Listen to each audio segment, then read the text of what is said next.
Anyways, let's get into it about Pete Carroll. One of the dopest teams ever created was like USC in 2002 to 2005. Like some say is the best like college football team ever. And those of us who knew it, it wasn't just that they were good. They had so much fucking swagger.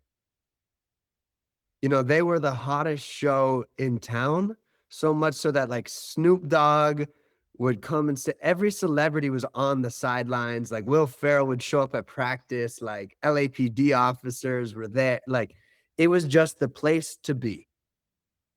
And 1 year before I went back to, or actually it was when I was like 25. So again, around like this time I was navigating my career crisis and stuff. And it was in the summer before going back to school or before football season kicked off, and we were supposed to be super good that year. So like my friends and I were fired up, and I was like sitting at home. I remember it in San Diego. I'm like, I'm going to just study like how Pete made his team so good, because it wasn't just USC.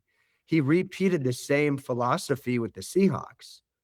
And if you remember the Seahawks, this was Richard Sherman, Marshawn Lynch, Russell Wilson, the Legion of Boom. That team was so unique because they had so much swagger.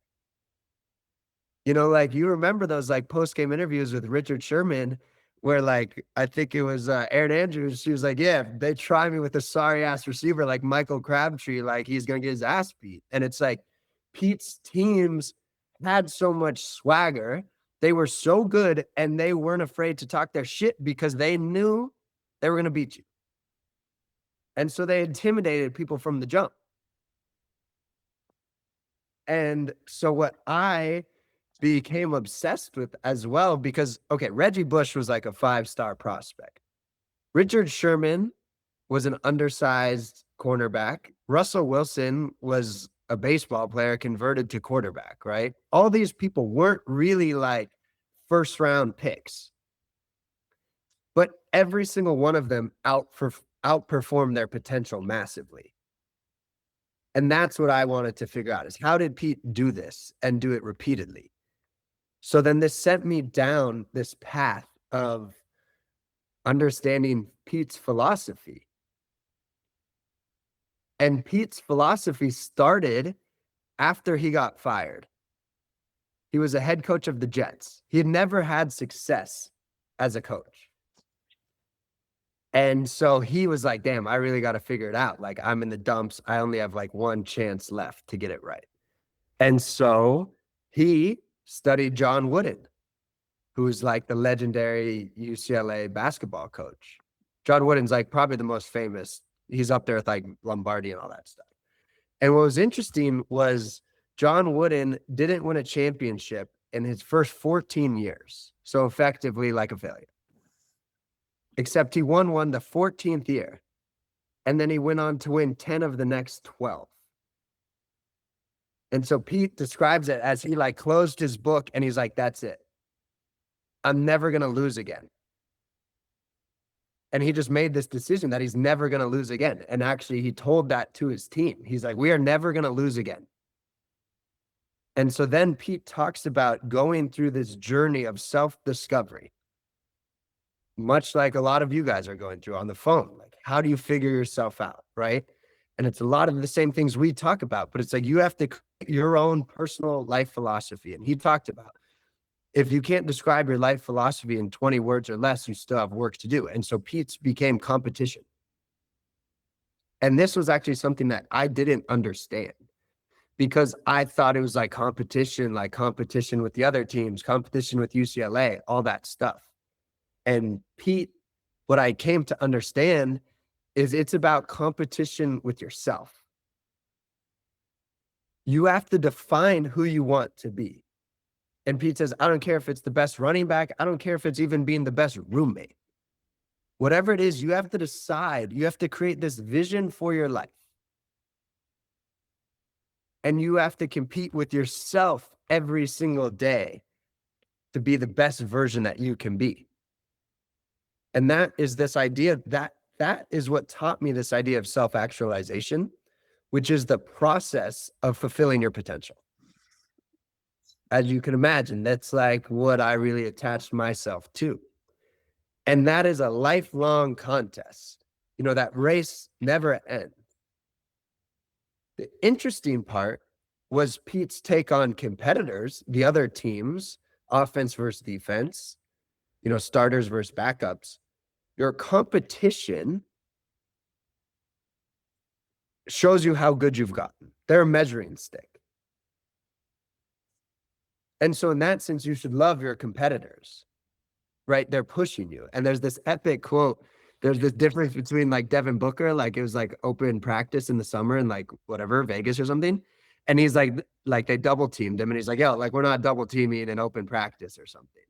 And then they cut to Kobe Bryant and someone was like, were they double teaming you in open practice and stuff? He's like, oh yeah, hell yeah. And he's like, and what would you say to them? He's like, send another.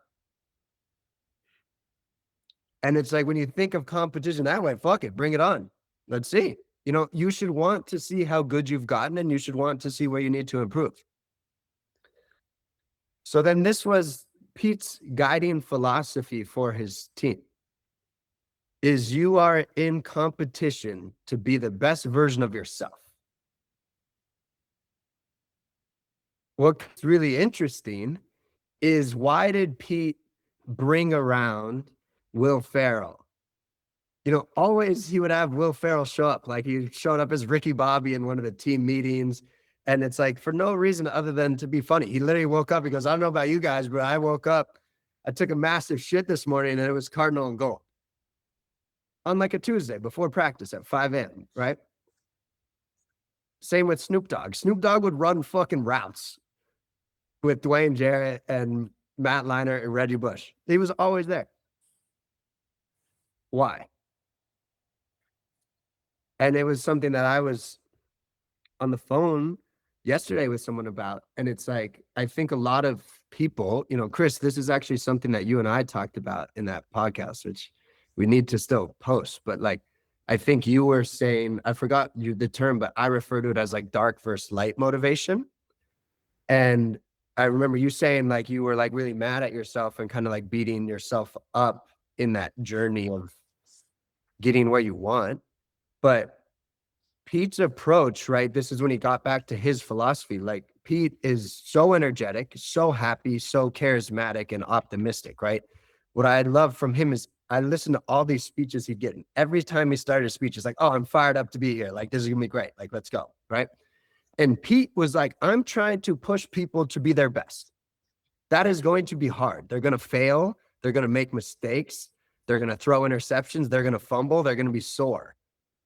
I need them to enjoy this process. So he was very big on creating a fun learning experience, an engaging classroom, if you will, on the football field. When the team was down in the dumps or low energy, that's when he would call in Will Ferrell to keep them light, right? And it's like, that's what I've tried to do here is like, okay, let's all go fail. And instead of going home to your room and sulking about it, let's just tell each other, let's laugh at that, right? Because it should be fun to fulfill your potential. It should be fun to see how good you could get. And it's definitely fun to win. So this now creates this swagger around the team, right? They're having fun. They are loose. They're happy to go to work. You know, Reggie Bush, they talked about how Reggie would train in the morning with the skill players and then at night with the linemen. And it's like, Reggie, why would you do that? He's like, what the fuck else was I going to go do? Sit in my apartment? Like, this was fun. We were with all the dogs. Like, and so it's like, that's how you now treat the work. You know, your life shouldn't feel like work. It should feel like play. And as you guys know, I talk about this all the time. That's why it's so important to do what you love, because the more you love it, the more you're going to do it. The more you do it, the better you get. And I love this quote that it's like, you can either do it like it's a big weight on your shoulders, or you can do it like it's part of the dance. And how you do that is basically, you know, because again, like if you're going to beat yourself up, oh my God, I just fumbled. I can't believe it. I made a mistake, right? There's clips of Pete after Russell Wilson threw that interception to lose the Super Bowl. He's like, it's okay, we'll get the next one. There was obviously no next one. There's fucking 5 seconds left. But like, that's his attitude, right? He's like, I'm not gonna chew my quarterback out for making a mistake. I need him to believe in himself. It's all right. You made a mistake. That's okay. We'll get the next one, right? It's that positive attitude. Maybe this mistake is what's going to make someone else make an amazing play, and we're going to get the ball back. But so you can see this positive attitude, because what I and like, it's something that you guys have all felt, is that energy shift when you join, because like, if you're moping around and trying to have things go your way, whether it's a date, whether it's a job interview, whether it's a big meeting, whether it's a sales call, the world's not going to rearrange itself around you. As you guys know, it's about just showing up with a good attitude, a positive, happy smile on your face, and having energy. That's how things are going to go well for you, right? And so it's like the process of doing all this stuff. Even if you're not where you want to be in life, it's like, you know what? I'm in the fucking game. I'm showing up every day to do the best that I can do. And it's fun to ultimately see how good I can become and see how good of a life I can make for myself. How are you? I don't understand how that's not fun. So then that brings us to game day. And I think like this made it really clear, is like, what I want to help people do is I want to get them to believe in themselves. I want you all to believe in yourselves. Even it's something I need to do and continually do with myself, is to believe in myself. Because all he was trying to do was get his players to believe in themselves. As you guys know, it's very simple. Hugo, when you talked about that time you made the best golf round of your life, every single shot you took, you knew it was going to be a great shot, right? If you stand over the ball thinking, I can't clear this lake, I'm not going to hit the green, you're not.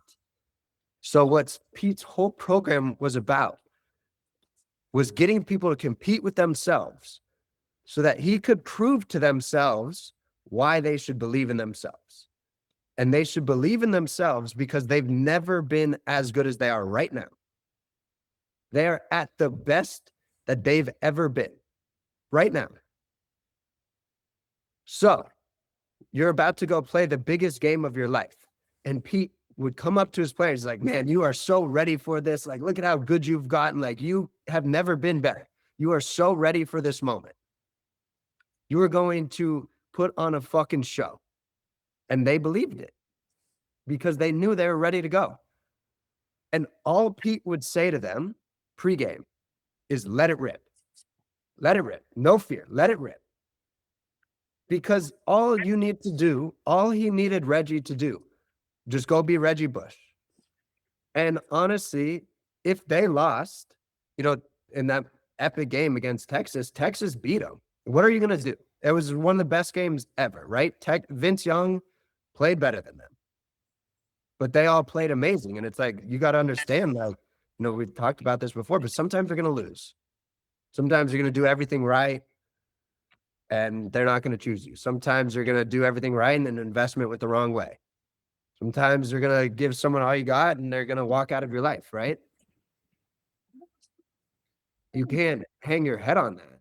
Or you can't be sad about that. You can be sad about, like, I didn't believe in myself. I should have taken that shot. I should have made that play. But it's like, if you let it rip, nothing to lose, right? So then there's so many epic videos of this.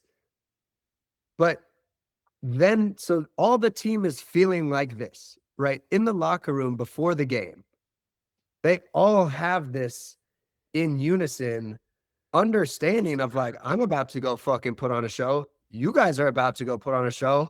We're going to beat the fuck out of these guys. Right? And so I'll send in the video after this, but it's like, by the time they took the field, it's one of the dopest videos ever. But it's like this, imagine 85 players all feeling like this. Like, there's nothing, you give me your best, you're going to get fucking smoked. Like, we're going to beat the fuck out of you guys and laugh in your face as we do it, right? By the time they took the field, the game was over. The other team knew they were fucked. There's just no way. These guys are so good. They're so confident and they're so loose. They do not give a fuck about us. They're focused on the team, and they trust that everyone else is at their best, right? And so they did. They won natties. He won Hall of Fames. And like, it isn't even just the way they won, or even the fact that it's how they won. And then the last part of all this is like, you should literally go look up photos of Pete Carroll. He's 76 years old and he looks fit. You know, he's running around these practices. Like, he'll even fucking try to tackle like NFL running backs to this day. Like, he runs wind sprints with his team. His skin looks amazing. He's full of energy. And it's like, that's from the alignment with his process. And it's like, okay, look at him compared to Bill Belichick, right? Belichick was negative, like, oh, you suck fucking ass, like, fuck you, you know? Very negative, very ugly guy. Both worked, obviously, but it's how you go about it, and it's about having your own personal philosophy.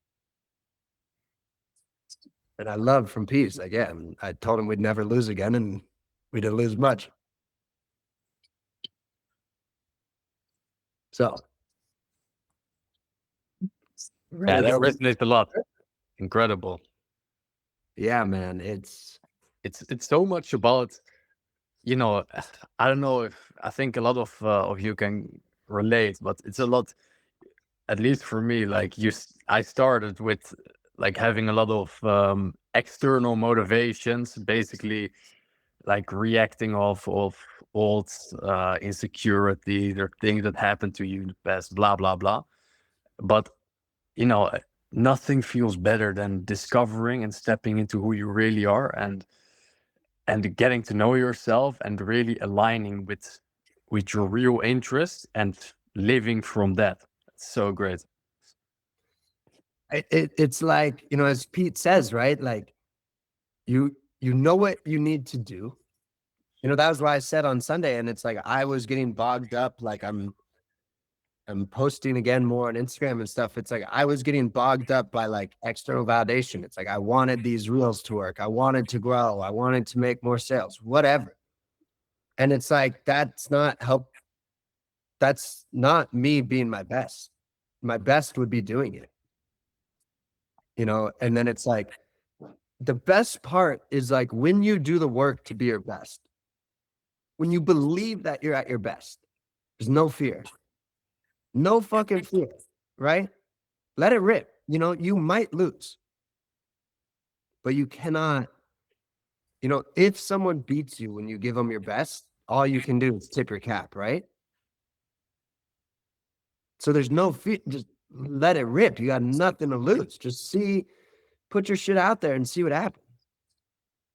You're ready for it, you know? And it's like, I realize like that's so much of what I want to, why I'm doing this. You know, I want to help you guys obviously figure out that personal life philosophy. And then so much of it is that action and that team camaraderie of like, we're all pushing ourselves and in competition to be our own best. But it's like, I realize that's the crux of what he was so effective at. And what I want to do is just getting people to believe in themselves, believe that you're at the best that you've ever been. So you can just let it rip. Yeah. And especially what you said about having that swag, or Pete Carroll, that's like put that swag into his players, that makes everything so much more fun. And it makes you, at least me, it makes me so, yeah, it makes you work and then do everything with just that extra bit of care, you know? Well, and it's like uniquely, it's like, you know, it's something we talk a lot about, but it's that swagger of yourself. That's usually the like the switch that makes things work or not. You know, like we talk a lot about that essence of who you are and having your signature drinks and being iconic. It's the swagger of being proud of who you are that does the trick. You know, leaning that 10% further into your uniqueness. That like really makes, I think that's how you solidify what you're doing. Like I'm trying to say, like, what was so different about Reggie Bush and these dudes? And it's like, bro, he had just so much fucking aura. I mean, he was a college kid and was dating Kim Kardashian. Like he was just a fucking, I mean, he was goddamn Reggie Bush. And I think it's like all the people you look up to do that. And so actually, one thing I wanted to say is, as reflect that this all came at a really good time because like I was saying, like, so I was at a wedding this weekend and my dad, my best friend's dad, his brother, and this other dude were like giving, of course, making fun of my content. And, one of them even said something somewhat hurtful. He's like, yeah, the lamest shit ever.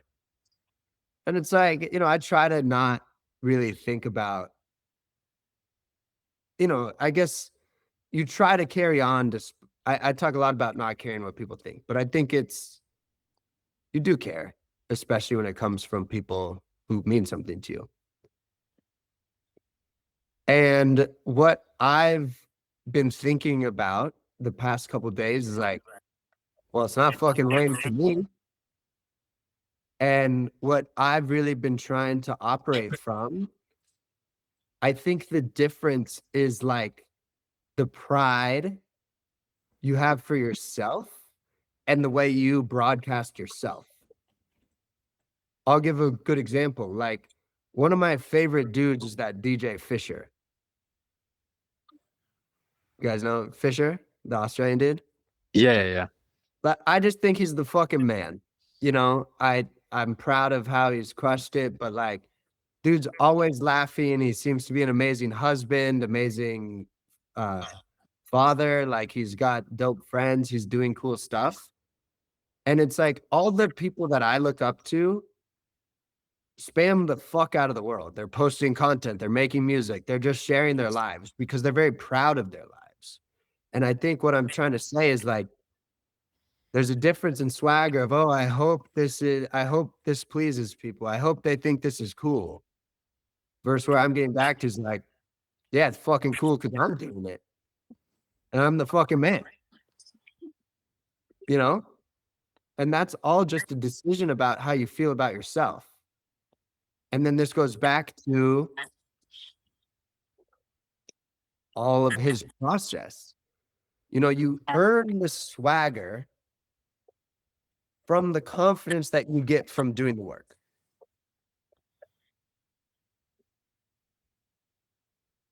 That's how you get the swagger. And that's like ultimately, I think that's really the switch, That's interesting. Also, what you said about these guys making fun of you or your content. I don't know if you're the same, but I really enjoy being a little rebellious against, that rebellious spirit, like going against the grain. Yeah, it's cool, but like, I mean, these are people very close to me too. Yeah, It's very funny. My sister saw it and she's like, who are these people? I'm like, well, I'm going to hold your hand when I tell you this, but you're fucking one of them.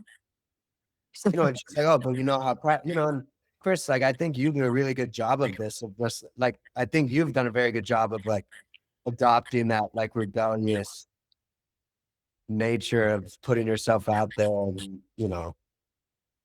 I'm not there yet. And I realized that's what I'm working on this week. In some ways, I think like I need to get my swagger back when it comes to how I'm presenting myself when I'm posting content. Yeah, I mean, it's obviously fucking tough. Like yesterday alone, I got like 500 people telling me to kill myself and shit. But it's like you got to stay away from the comment section, aka the dislike button, and just look at the fact that like that video did like 150,000 likes. It's like you can get in your head about the 500 people saying super mean shit, but at the end of the day, it's just hurt people, and you can't become part of that like process, you know. But it's fucking easier said than done, especially when it's from people that you love. But you can't, you know, get mad at them because, you know, people hate what they don't understand, and sometimes they just think they're being funny. But a lot of times what you do, especially when it's creative. So I mean, you know, it's different when it's like around the Thanksgiving table with like your family and they're like making fun of you, but whatever, you know. One day Yeah. it just doesn't, it starts to not matter anymore, you know. So Look, I would but yeah, say it's like, fine, bro. yeah, I mean, look, I think we all do a good job of you know, like you can't really not care what people think. It does hurt your feeling. I think it's more important to persevere in spite of that, you know? But it's like, I'll tell you, like we were in the groomsmen room and yeah, like this dude who's like a good friend, he's like, yeah, I think your shit's so lame. And all my friends like laughed at it, you know, and it's funny. But like, of course, later he was like, you know, I'm just kidding because like I'm jealous, like your new car is sick and all that stuff. And it's like, that is ultimately the outside of it is they are jealous and all that. But I think again, and I don't want this conversation to go down that path because I want to focus on the other side. But I was going to say, it's like, it's again what Sam and I were talking about in the chat. It's like you have to be like all these coaches, all these athletes. It's the same thing. You have to lock in on the process of what you need to do to get what you want. And the more you can do that, having fun in the journey of fulfilling your potential, the happier you're going to be, the more magnetic, the more mojo you're going to have, and the more swagger. And that's like the essence, that fucking swagger. That's what bends reality around, you know? I think like, I mean, maybe just I like think quickly. it's not even Sorry. like a USC call. Sorry, Cole. Sorry, interrupting. No, go on. But I was just thinking like I reckon people always try and like put you into boxes, you know, of what they like sort of know about you, and like they try and like say like if you do something that is not what they sort of think of who you are, they might like think it's kind of weird, and then kind of sort of ask you like question you like, what are you doing? Like, why are you doing this? Like, why are you posting this content? Why are you doing that? And it's kind of just like you kind of got to just not let yourself fall into like an easy, comfortable kind of box where you're not really learning, not really pushing yourself, and just kind of got to go and do your own thing and just see where it goes. Step out of that box and just create your own sort of path. Even better, and I think maybe this is what we like. I'm glad you took it there because you sparked a good piece of what I wanted to say. Same thing with what Chris was saying, same thing with what I'm saying. Winning puts a target on your back. Standing out, doing good shit, being your own self, right? Taking your own path puts a target on your back because they can't define you. They can't box you in. And that's like what I said this morning in the chat. And again, it's like you can use this to your advantage, right? They said that, here, I'll read it because it's so important. USC's Pete Carroll just had that swagger on the sidelines. Pete Carroll was the man to beat in that era. He knew it, you knew it, and he owned it. That's the difference. That was also Pete's thing. You know, okay, you're playing Reggie Bush. Don't you think every linebacker wants to lay you the fuck out? Bring it the fuck on. You're going to end up on my highlight tape, right? That's why it's so important that I guess it goes back to all this. Is like, I don't give a fuck what anyone says. I got to just lock in and control my internal process because you got to know that they're coming for you. You know, that guy I talk a lot about, T. Boone Pickens, has a really good quote. He said his grandma taught him that the higher the monkey climbs, the more that see his ass. And it's like, just be ready. The more noise you make, the more people are going to come at you. Great. See what you fucking got. You know, that then, you know, like instead of feeling sorry for yourself, that totally then recharges you to be, you know, maybe rebellious, but even more confident. Okay, fucking bring it. You know, like what I said to my friend, I'm like, all right, well, like, you know, I've always talked about it. It's only cringe if it doesn't work. Okay, sorry, I was so lame coming on the jet to Cabo or not. Fucking bring it on, right? And it's like, it's easy to get down when you think about external and all that shit. But if you just focus on internal, it's like you just, you know, even the energy of this conversation shifted in the past like 3 minutes of like, oh, a little like somber to back like high charged, right? I felt it.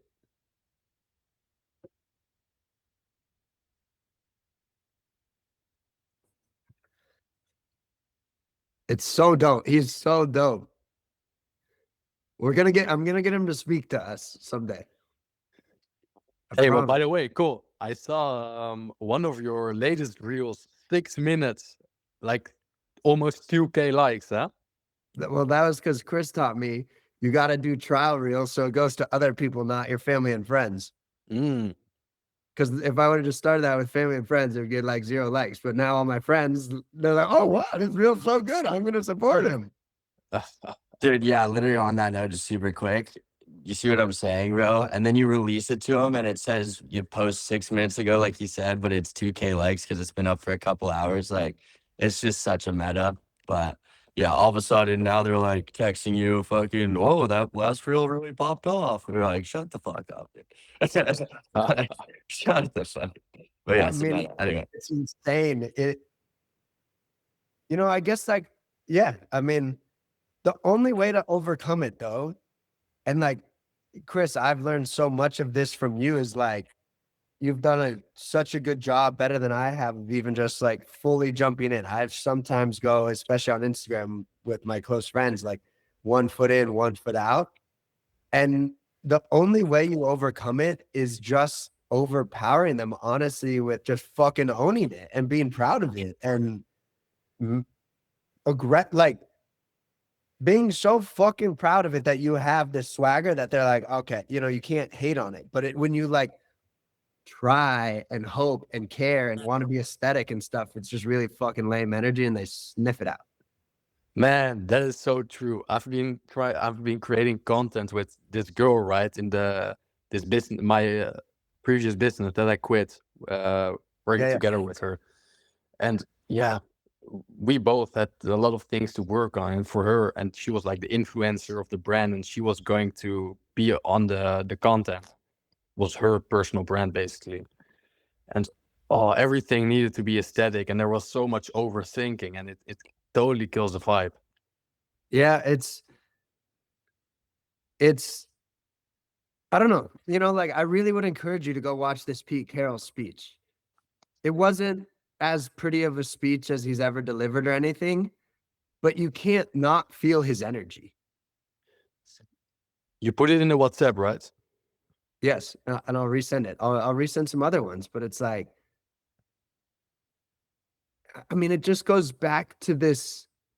You know, it all goes back to what he said, his personal philosophy. If you create a vision for your life and you put in the work to be the best at that you can be, that alone should give you so much pride for yourself. And if you can get a little fucking swagger from knowing that you're the fucking man, from getting some wins under your belt, from just laying it out there, you're gonna be unstoppable.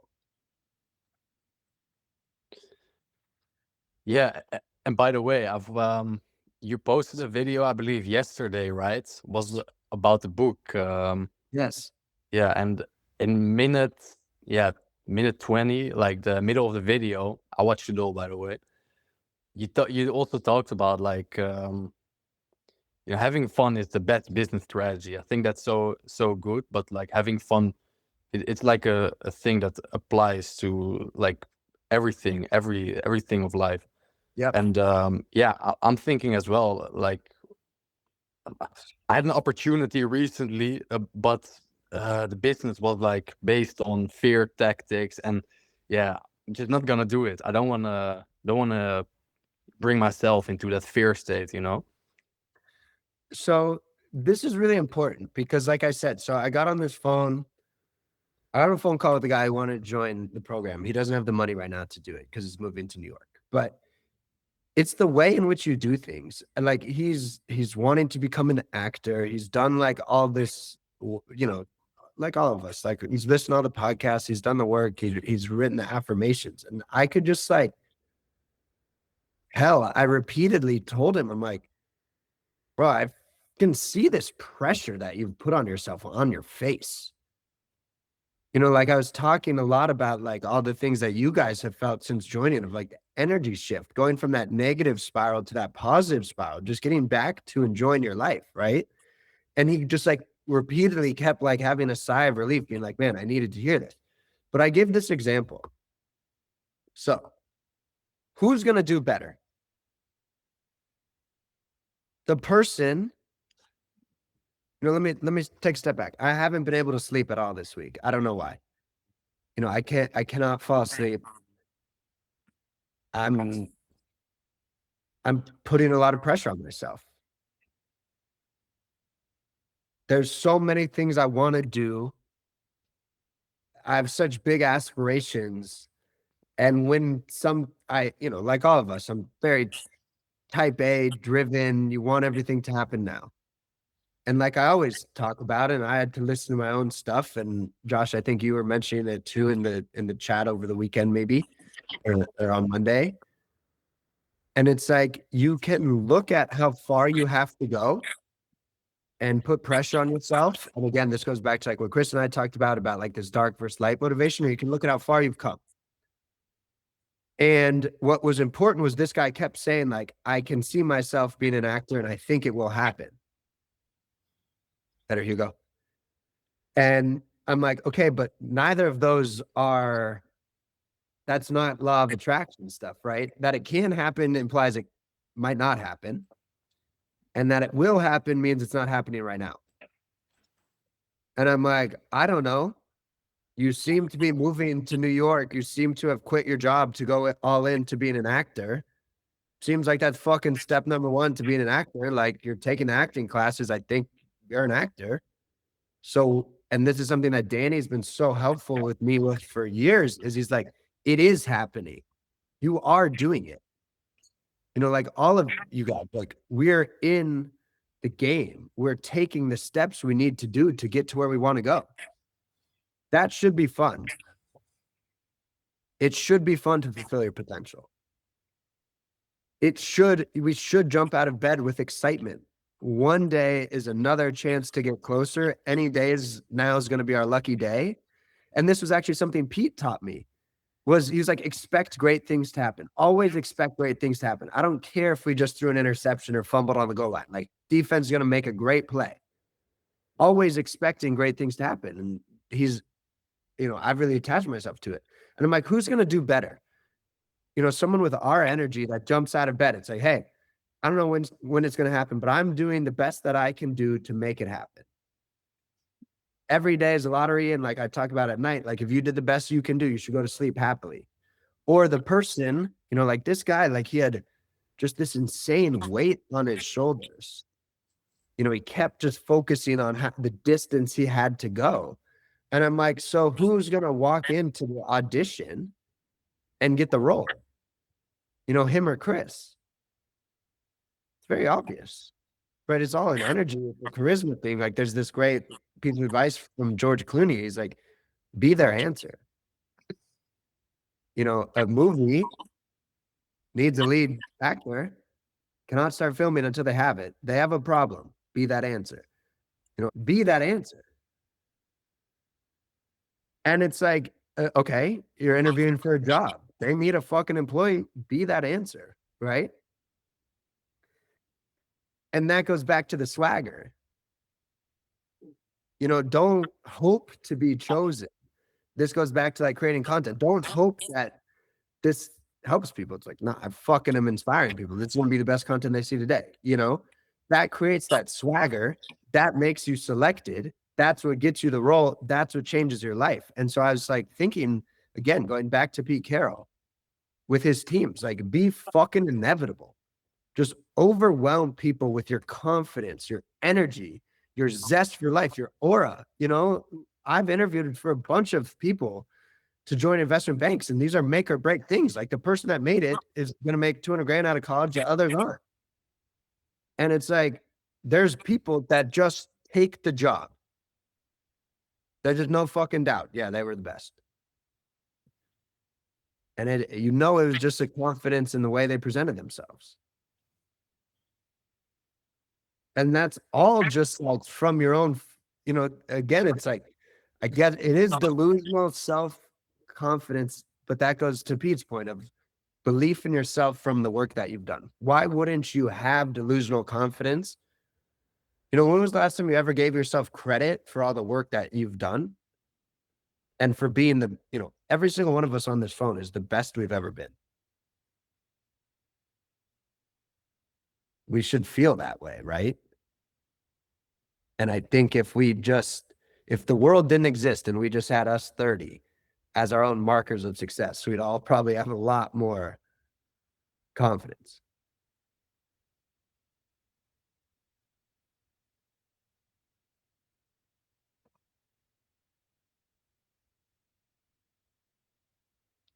But Chris, do girls just want to network with you?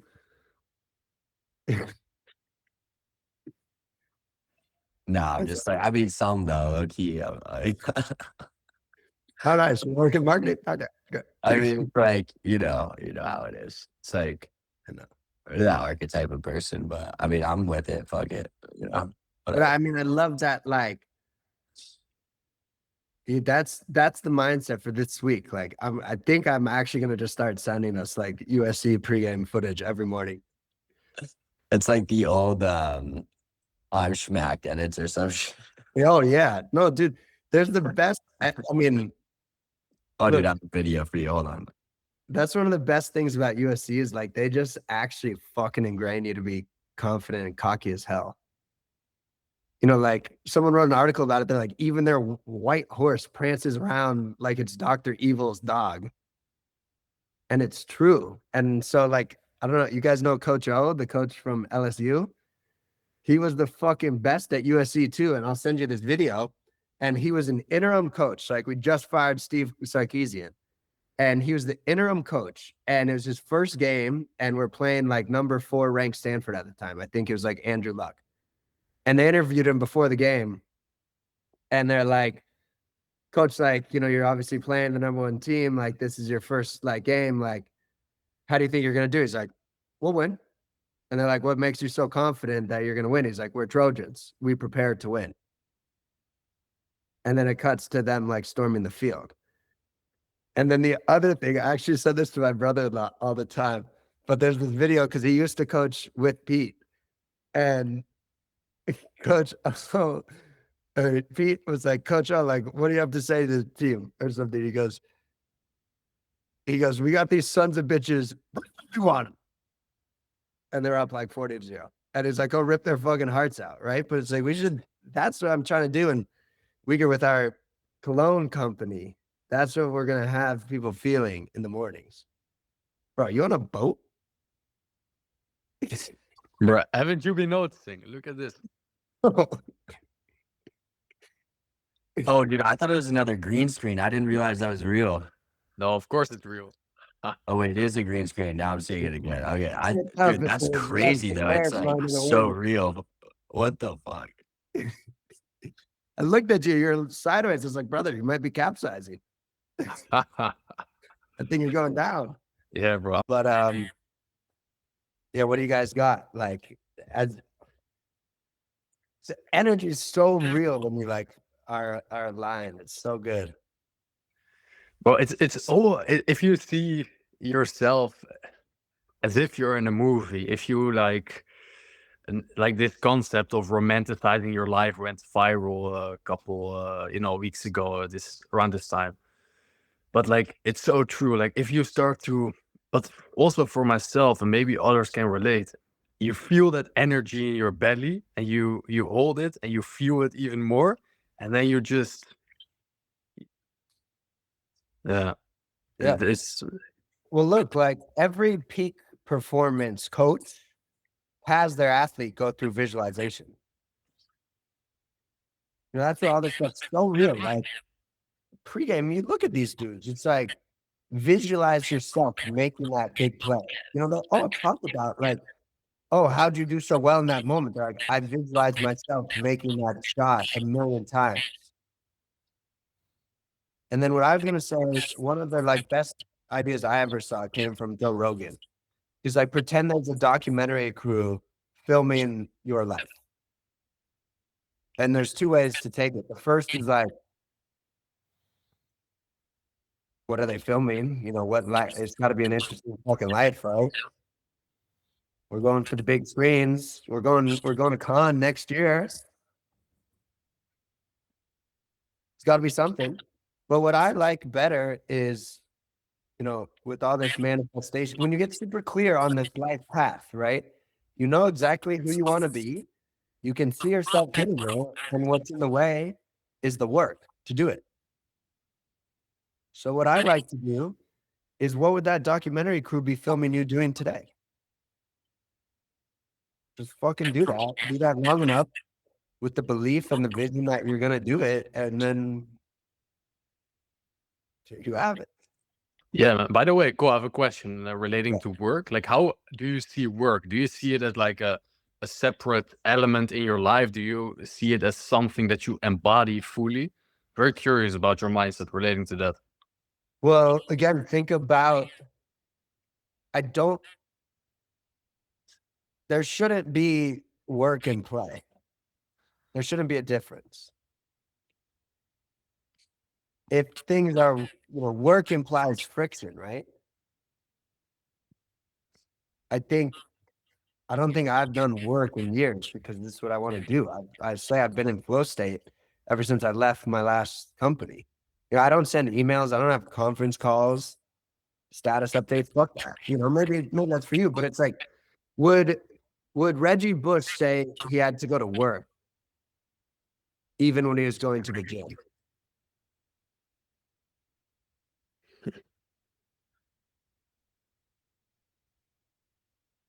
And I don't think so.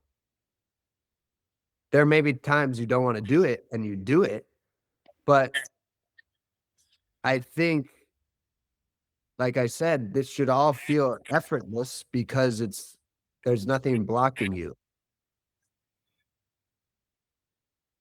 Now, look, there's things you don't want to do sometimes. Like, yeah, I'm setting up an LLC right now. You got to pay taxes, all that stuff. But I think the bulk of it should not feel like work, right?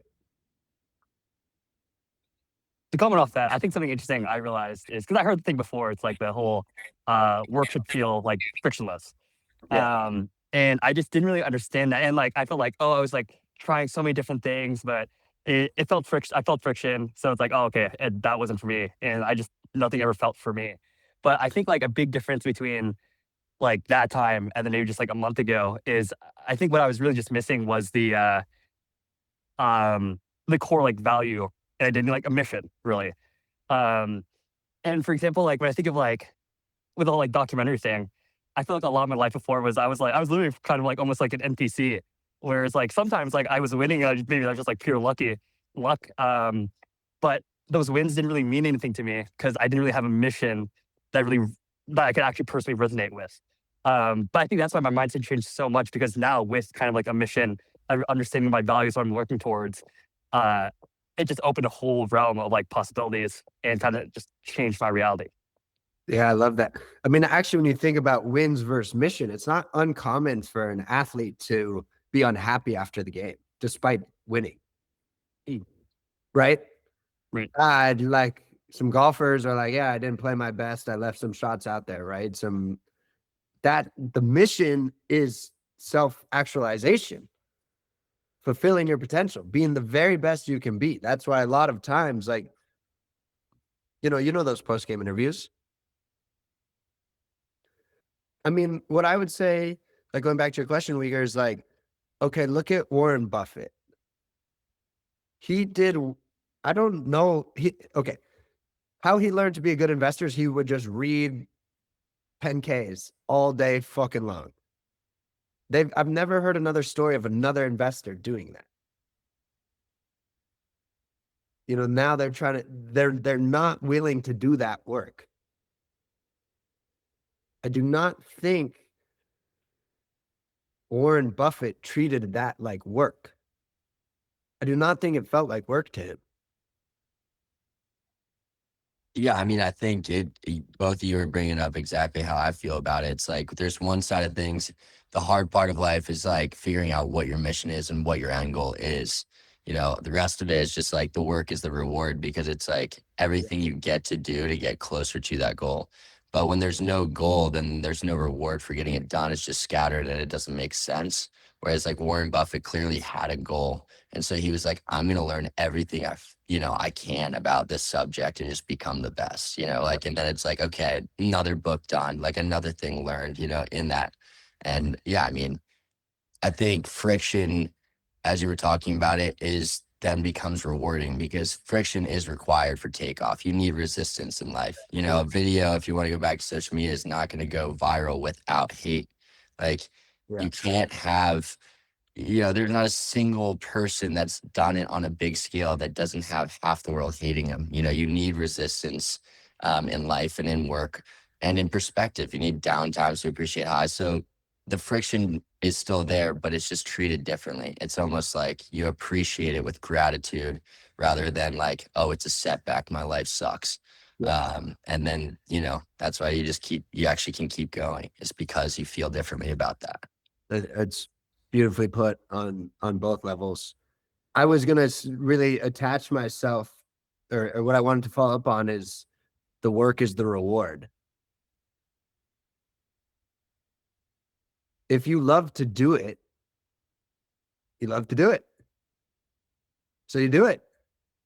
So like I've said before, like just start out competing people. That's how you're going to get better. Like, okay, go back to that Reggie Bush example. Which other running back across the country lifted with the skill players and the linemen? Probably just Reggie. Why? It's fun to him. You don't go back to work when you leave at night, right? And okay, who was the most insane athlete from a work ethic standpoint? Well, Tom Brady, Michael Jordan, Kobe Bryant. They talk about how Kobe would actually even LeBron, all these greats are already drenched in sweat at 6 a.m. before the rest of the team shows up. They already did a full workout before the workout they had to do.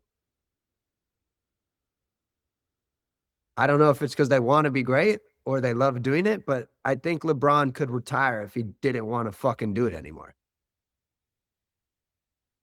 Why would he keep going? Yeah, I mean, I think it's literally just when you see those. Oh, sorry. I mean, I think, yeah, it's just when you see that stuff paying off too, it's like, oh shit, I get to go in, lift heavy weights, and then I can stay ahead of these guys. Like they love being at the top of their game. So they're like, oh, I'm gonna sneak in one before, and they get cheeky. It's like they don't dread the workout. It's like it's literally this friction makes me better. I can't wait to go through some hard shit because I know that someone next to me is not willing to do the same thing. So you just like torturing yourself becomes fun in that perspective, Yeah, I mean, like you just couldn't really beat Kobe. He was just better than you. He did. I mean, all these dudes were just so much. They just did so much more. They just put in double the hours you did. And like that's what I'd say. Okay, Warren Buffett's another example. Like, but it's the same thing too. Is like, so you can't beat these. You cannot beat someone that loves what they do and it's work to you. You're just not going to do it, right? I'll give that example. When I was working in private equity, I knew I had to quit because I was not putting in the extra hours it required to be great. I'm not on the weekends running practice models, reading about deals, right? Because it was work to me. And so why would you do extra work than you have to do? However, I knew this was not going to be a good ending for Jazzy because someone else loves it. And if there's one person that is going to make it to partner, it's not going to be me because that other person deserves it. Straight out. They deserve it over me. They like it more. They put in more work. I'm okay with that. But I wasn't okay with not working. You have to figure out what it is that is going to make you want to do work. I couldn't sleep last night. I was up at 2 a.m. scheduling and making reels and all that stuff, right?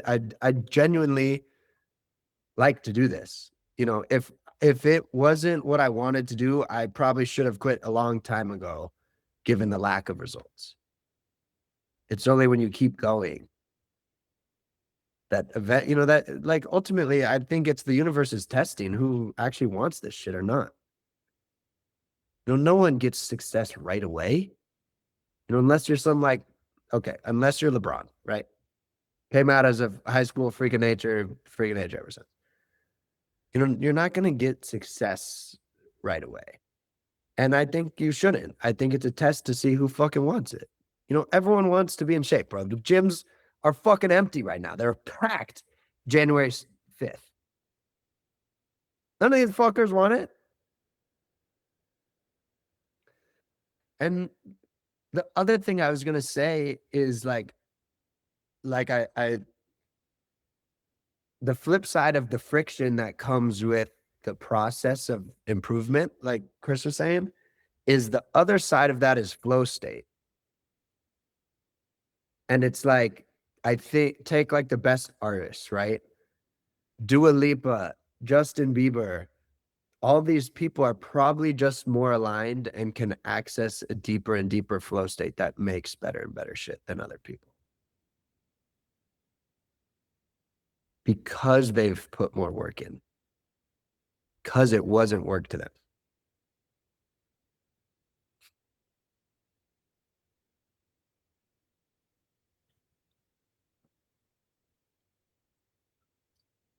And that goes back to Pete's point, though. It's like, what is your personal mission gonna be? Because it's a lifetime of work. Like something, that finish line is never coming. You have to understand the work is never going away. Pete is 76 years old, still fucking getting tackled by NFL linebackers because he thinks it's funny and fun. 46 years away from where I'm at right now. He's still doing it. What do you want to do for 40 fucking years every single day? That's what you should do.